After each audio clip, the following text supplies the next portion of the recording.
Hopefully you've had some time to meet somebody. Hopefully you've had some time to talk about your vacation. If you've done that, you can have a seat back down.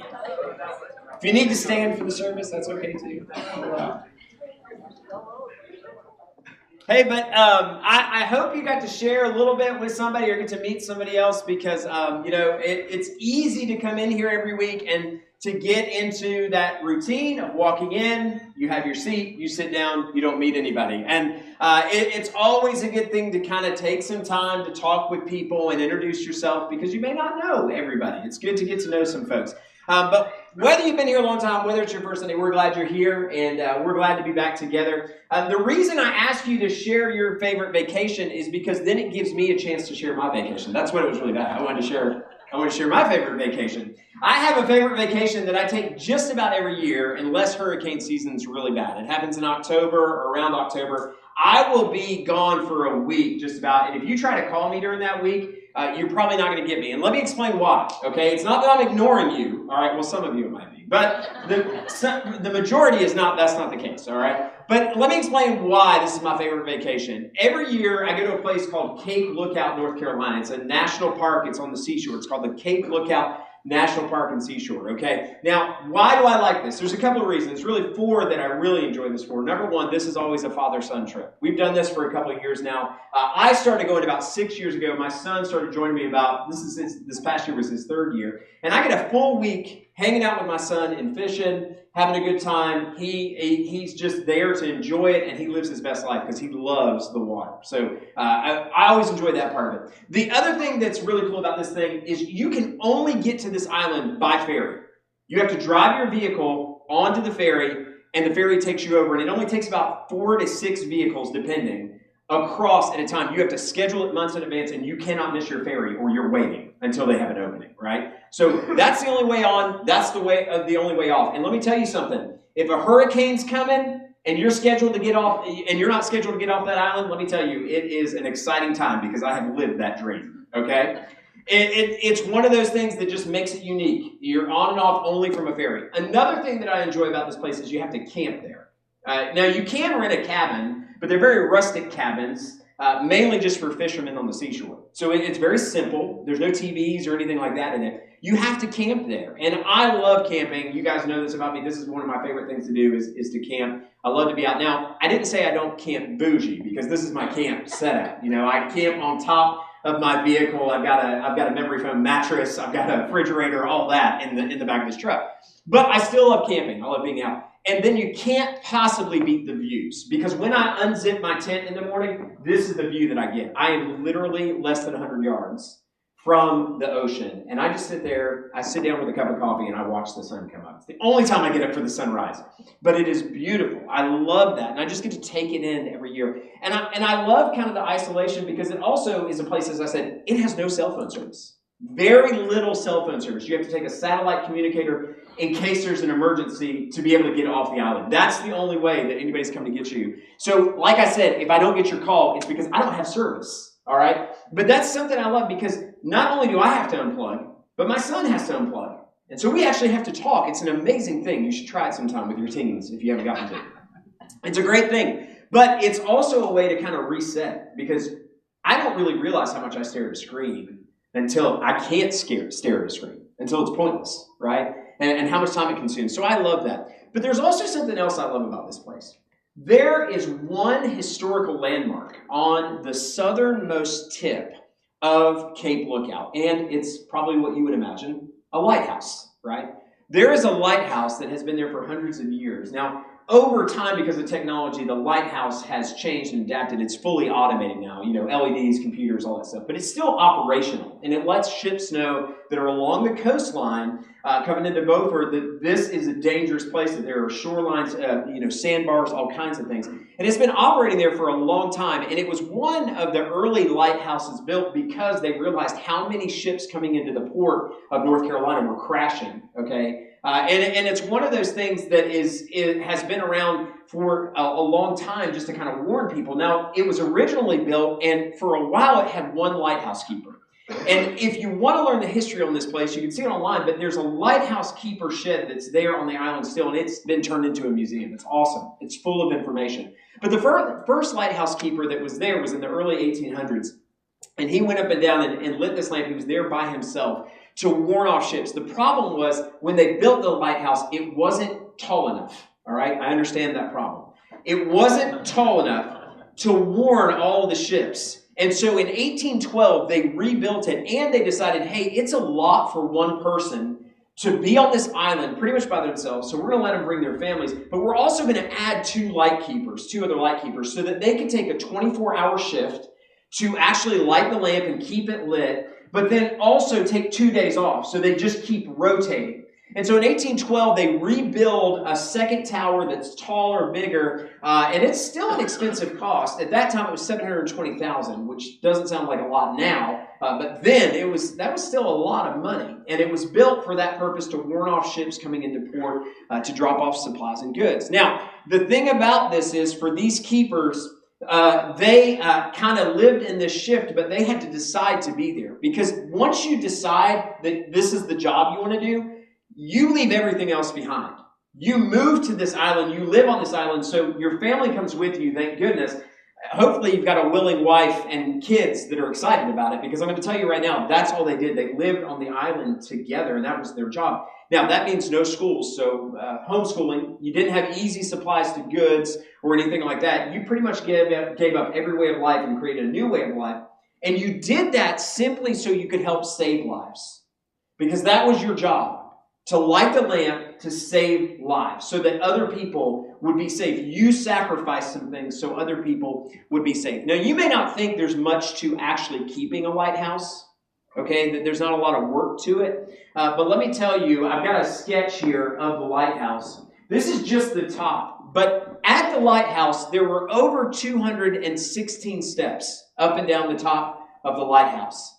Twice a day, lighthouse keepers had to carry 2 5-gallon buckets of whale oil or kerosene up those 216 steps at 45 pounds in each hand. Okay, I'm going to say these guys probably had the strongest farmer carry ever. They had probably had huge shoulders, right? But they did this twice a day, so they had to make sure there was enough oil. You didn't have time to let the lamps burn out. That was not an option. It didn't matter if it was day or night. A storm could come at any time. They needed to be able to see during the day as well. So you're getting the oil up there. Every 4 hours, you have to trim the wick, because if it gets too long, it'll actually burn down and you won't get a light. And the other thing you have to do, being that you're near salt water, imagine how much time it took just cleaning the glass. Cleaning the lens of the inner lamp, but then also the glass going to the outside. This was a lot of work, and that's why you worked a 24-hour shift, because there was no downtime. You had to do those things to keep the light burning and to keep people safe, to keep people from perishing on the sandbars or the rock. The reason that I have always been interested in this is because every year since I've started going there, it's been a good reminder to me. It's been a reminder to me that as Christians, we have a similar commission. We ourselves are commissioned, much like the lighthouse keepers, to shine the light. Because we are filled and we are in a place, in a world that is filled by darkness and hopelessness, and people are wandering lost on a sea of life. And they're looking for something to guide them to safety. There is a commissioning for every Christian to be a lighthouse keeper. Now, last week, what we started talking about is we took time to look back over 2025 and all that God had done through Bunker Hill and what we think God is calling us to do at Bunker Hill as His church, as His people, but also as believers in Christ, as a community. And one of the big things that we talked about is we spent the last year looking and learning where our true value comes from. And that's great. We need to understand that our value as an individual comes from Christ and Christ alone. Nowhere else. It doesn't come from anything the world is. But there's a problem. When we understand our value, it's good because maybe we've come and maybe we've made the journey to the church. But how about the hundreds of people that never walk through the doors of the church? The people that you walk by every day, the people that you sit across and have a cup of coffee from, or you see at the gym, or you share a meal with, that have never set foot through the doors of a church, or if they have, they had such a terrible experience that they never want to come back. What about their value? Our challenge for this year has been to understand that we need to get outside of the church and help teach others their value, right? And so it's important for us to show up. It's important for us to learn together. But the time for showing up and coming together has now transitioned to a place where we don't want you to just show up. We want you to show out. We want you to show out the light of Christ, the message of Christ, the hope of Christ, which is found through people understanding their value. That's what we want a challenge to be. So just showing up to church isn't enough. We have to learn to show out. And I want to take a second and just be very clear. If you are a believer in Christ, this is no longer optional. The time for just being at church and that being enough is no longer what Christ has called you to. In fact, it's not what he ever called any of us to. He called all of us to go out, to show out. But we have come to a place in history with the church where it's more about us consuming and being comfortable than it is sharing the light for other people to be safe. So I want us to understand that full commissioning today. So if you've got your Bibles, here's where I want you to turn today. Matthew chapter 5. For this year, this is going to be our verse, our guiding verse, because we want this text to be what we live out as a church, that we are fulfilling the commission that Jesus gave to us. And Jesus does this in Matthew chapter 5, in verses 14 through 16. He gives all of his believers, all of his followers, a commissioning. And this is what he says. You are the light of the world. A city set on a hill cannot be hidden, nor do people light a lamp and put it under a basket, but on a stand, and it gives light to all in the house. In the same way, let your light shine before others, so that they may see your good works and give glory to your Father who is in heaven. Jesus gives these words in what we call the Sermon on the Mount, pretty close to the beginning. The Sermon on the Mount takes place in Matthew, and it's pretty much chapters 5 through 7. But just after he's kind of done this opening teaching about what it means to follow him and also who he is and why he came, he's just taught all this. He then says to those in the crowd, but it echoes to us today, he says, you are a city on a hill. He makes them a metaphor. He says, now that you've learned this truth of who I am, what I've come to do for you, you are now a city on a hill. Now, this is an easy metaphor for them to understand because in that region, of course, it's very dark, no electricity, right? And it's way before electricity, but you still have oil lamps and things like that. So the cities that are there, you'll have long patches of darkness, and then all of a sudden you'll see a glow coming out of the distance because it'll be the light. For where we live, this is actually an easy metaphor for us to see too, right? Here's a picture of the Cumberland Gap. And it might be a little hard to see, but I'm going to put it up here on the screen for you to see. This is what it looks like when you come over the Cumberland Gap, okay, in Tennessee. And maybe you've been over that way, or you've seen something similar. What's great about where we live here in this region is we have large areas where it is dark, right? I mean, we can see the stars in ways that other people can't in bigger cities because it's so dark out here. And the darkness is kind of nice when you're kind of coming through it or maybe going over a mountain because then you get to see the beauty of a city. But here's the thing. What he's saying is you're a city on a hill. It can't be hidden. It can't be hidden. It's not meant to be hidden. In other words, there is so much light, and once light is in something, it can't be covered up. You can't just put a big blanket over a city, right? It's going to get some kind of light, and it's going to radiate. And so he talks about this as being what they could visualize. He says, now that you've received the truth, my light, the hope that I've brought into this world, then you need to understand you are now like this city. But then he uses another metaphor, doesn't he?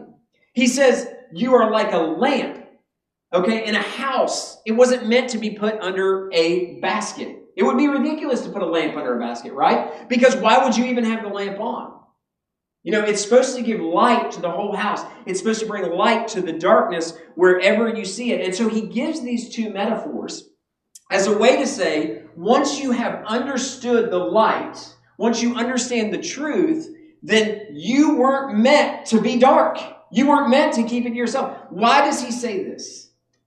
He takes a very easy metaphor and he doesn't just say it once, he says it twice. Two different versions, the lamp and the city. But he's saying to these believers, those that would follow, this is what you are. Why would he do this? It seems almost like they're not going to get it. Well, here's the secret. They're not going to get it. And to be honest, maybe we don't get it. Or maybe we've forgotten it. Jesus knew something about his creation, specifically us. We like to get comfortable. We like to do what feels good for us. And we like to get into this place where we just feel comfortable. And I'm sad to say that for the church in the modern era, a lot of us like to get comfortable. I've fallen into the trap. It's something that's easy for us to do. What does it look like? Well, here's where we end up hiding the light. This is where we end up getting comfortable. What does it look like? It looks like when we come in on Sunday mornings, and the only time we're with Christ is when we come into these pews and we sit down and we hear the truth. We hear the truth from the Scripture. Maybe not from the preacher. It could be from the songs. It could be from communion. It could be from giving. It could be from a fellowship with other believers. We hear that, and that's the light of Christ. That's the gospel, because what it's showing is hope and love and a community. That's what it's about. We receive all that. We receive this. We receive his very word as a reminder. This is the light. We receive it. But then what do? We stand up. We leave, and maybe we say, hey, that was a good sermon, right? To someone, or man, I really feel challenged, or I feel pulled, and boy, the preacher stepped on my toes today. But then we leave, and often we put our light under a basket, don't we? We put the light under a basket. And I know we do that because we're really bad to get into this place where we say, I'm just here to be the church on Sunday. Now, we would never say that out loud, but that's what it is. It's easy to be the church in here. It's a lot harder to be the church out there. Why? Because we start saying things to convince ourselves we don't need to do anything else, right? We say things like, well, I don't want to be someone of conflict. I don't want to cause any problems. That's not really my job. That's the preacher's job. That's the elder's job. Oh, we're in the South. Everybody knows the gospel of Jesus Christ. Oh, I don't need to share anything about church because people know I'm a Christian.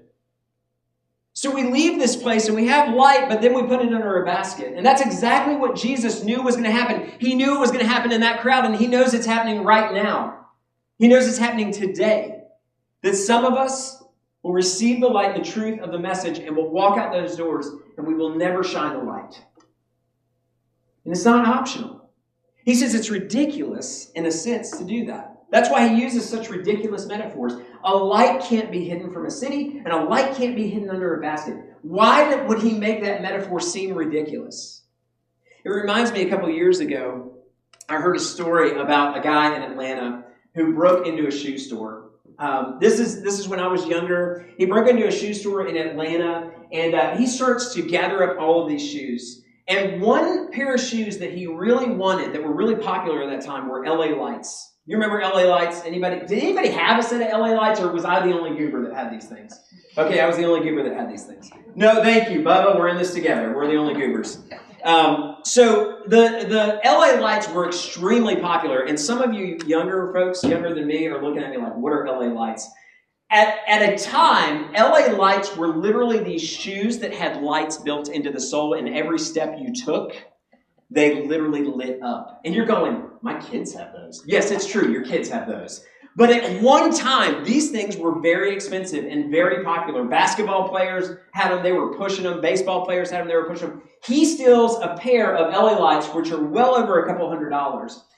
And then he decides he's going to put those on because those are his favorite shoes. So he puts these shoes on, and then all of a sudden he hears police coming in the distance. So he runs out the back of this store, and he heads into the woods, and he gets into the woods, and he thinks, man, I've got them, man. They're never going to find me. They're just now showing up. And they go in the store, and then they start circling around the building, and then they start walking right in the woods to him, directly to him. So he picks up, and he takes off running, and he says, man, I'm going to make it through these woods. I'm getting deeper. And he lays down, and he's quiet, and he's like, I'm good. And they start walking right towards him. He does this a third time, and he takes off, and he's in a bush. He says, there's no way they can see me now. And he gets settled down, and they come right at him, and finally he's just done. And they arrest him. And he looks at him, and he says, man, how did you guys find me? And he says, We just followed the lights on your shoes, bud.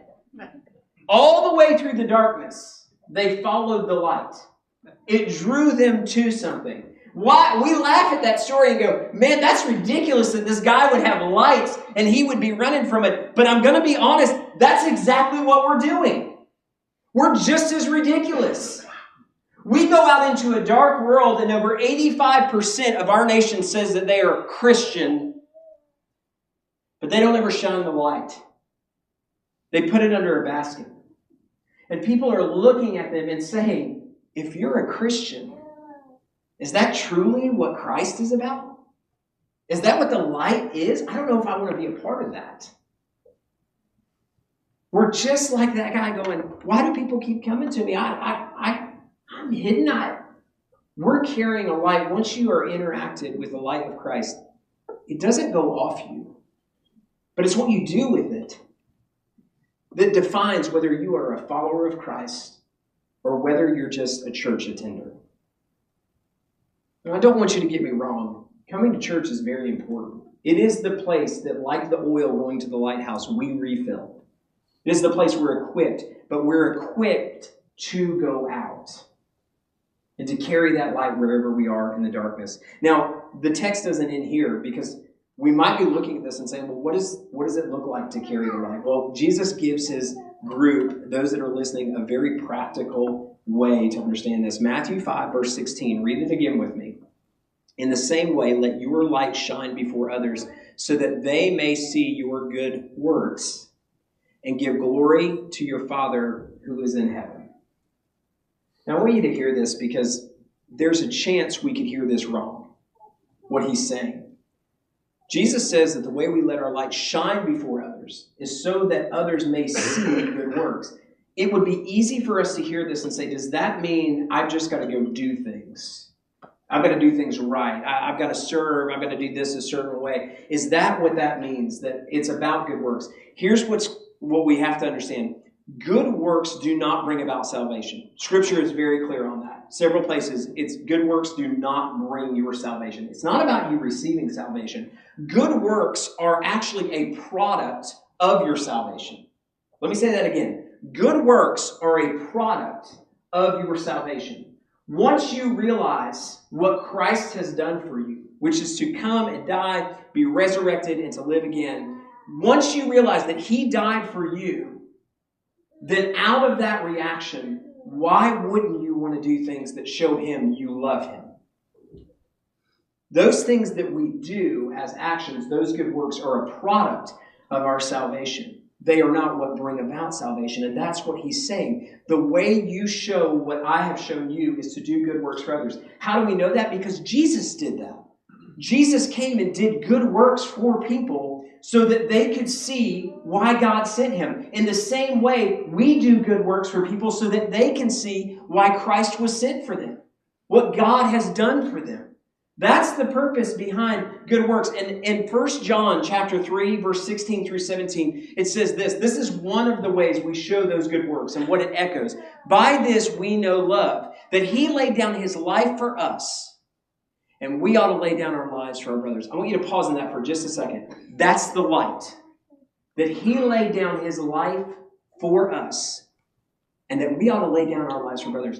Those lighthouse keepers that gave up their life on shore so that others might live. That's what we're meant to do. We give up our desires, our wants, our way of living life so that others might be served.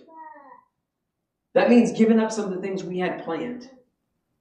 That means doing things that may seem inconvenient. That means doing things for people that normally we might classify as worthless. There is a way to see this, and this is what he says in verse 17. But if anyone has the world's goods and sees his brother in need, yet closes his heart against him, how does God's love abide in him? When we fail to act, when we fail to do good works for other people, we are failing to show the light of Christ. Because Christ showed us the light of God by serving in that way. And he calls us to do the same. And you may say, well, hey, I'm willing to do that, but I don't know what that looks like. Here's one thing that I want to challenge you with. We've got, and just starting this week, this Wednesday night, as I said, we're going to be doing that, our class, practical ways, okay? Practicing the way. Because that's what we're doing. We're learning to practice the way. And I want you to understand what that means. In that class on Wednesday night, starting at 7 p.m., join us, because what we're going to look at is how do we live out these good works? How do we live out love? We do it by imitating Christ. But some of us may not know how to do that, and that's okay. If that's where you're at, maybe you've never taken time to really sit down and say, what does it look like to live like Christ? Because to be a Christian means to be a little Christ. So if you want to learn what it is to show the light of Christ, then you can start by being a part of that study. That's a good way to get into this. Take 8 weeks and learn what it is to be in the way of Christ, to learn that so that you can shine the light. Now, here's the other side of not showing the light sometimes. We may fail to do good works, which is part of showing the light, but there's another way. Maybe we sit here and we say, well, I'm not hiding that I'm a Christian. I'm not hiding the light of Christ. I don't want to hide that. We may not be hiding it, but a lot of us are giving a dirty reflection of it. A lot of us are giving a dirty reflection of it. What do I mean by that? We are living a life claiming to be a Christian, but defining Christ by our standards. And a lot of times that's steeped in sin. A lot of times that's steeped in pride or arrogance. In other words, what we show to the world, we claim to be who Christ is, but it's what we've made Christ. And let me tell you why this is a problem, or where it becomes a difficulty. Because there are a lot of people that have been hurt by the church. There are a lot of people that have been hurt by the church. And I want you to understand, a lot of times it's because someone says that they are shining the light of Christ, but what they're doing is shining a dirty reflection, or they're shining themselves. They're showing their version of Christ. And I just want to say for a minute, if you have ever been hurt by the church, if you have ever felt like Christ is judgmental or wrathful just for the sake of being that way, or that it's just a list of rules to follow after, I want to say I'm sorry, because the church is filled with broken people. The church is filled with broken people. And that's okay. That's what the church is supposed to be. But I want you to understand, you weren't hurt by God. If you blame God, or if you think, I don't want to follow that God that you've seen in someone, I want you to understand, it wasn't God that did that. It was part of the flaw in His creation, where we have made the wrong light shine. Christians are people, and we fail. So understand, it wasn't God that hurt you. But if you are a Christian, if you are already in the light, then maybe this is a chance for you to be reminded that the basket you're putting over your light might be sin. It might be sin, it might be arrogance, it might be pride, it could be a lot of different things. But don't cover up the light of who Christ is and what He came to do, because our God came to serve, not be served. And to do so, to point glory to the Father. And that's what He says here as we go back to our text. As He ends out, this is important for us to understand, that He says, to give glory to your Father who is in heaven. If you are shining the light of Christ, if you are imitating Christ, living in His way to the world, then you cannot be arrogant. If you are genuinely practicing the way of Christ, Christ pointed back to God in everything that He did. He talked about how He pointed to the Father. What He was sent to do was for the glory of the Father. If you are practicing and living in the way of Christ, you have no room for arrogance, because Christ lowered Himself. In fact, He lowered Himself so much that He washed the feet of His disciples, which one was a nasty thing to do. It was a servant's job, but also He was their teacher, and He lowered Himself below them to serve them. There was no room for arrogance there. There was only room for humility. And what He did said to them, this is what my Father has done for you. He sent me. I came down out of heaven for you. There's no room for arrogance there. In the same way, if you and I are practicing the way of Christ, if we are shining our light to the world, everything we do points back to the Father. It's an act of humility. It's an act of service. There is no room for arrogance or pride. It should only point to the glory of God. And that's what He says will happen if you do that. If you shine your light for your good works to be seen and to give glory to the Father. Here's what I want us to leave with knowing today, and a challenge to all of us. Don't just show up when you were meant to show out. Don't just show up here on Sunday mornings. You were meant to be so much more. Like the light keepers on the shore, we all have a choice that stands before us. We can know where the light is, and we can let it go out. Or we can shine it to the world around us by imitating Christ, carrying that message to the places and to the people that may never set foot through these doors. But you are guiding them to safety. You have a choice to simply just show up at a church or to show out the life of Christ. Let that be our challenge. As we go into the rest of this series, we're going to learn what it means.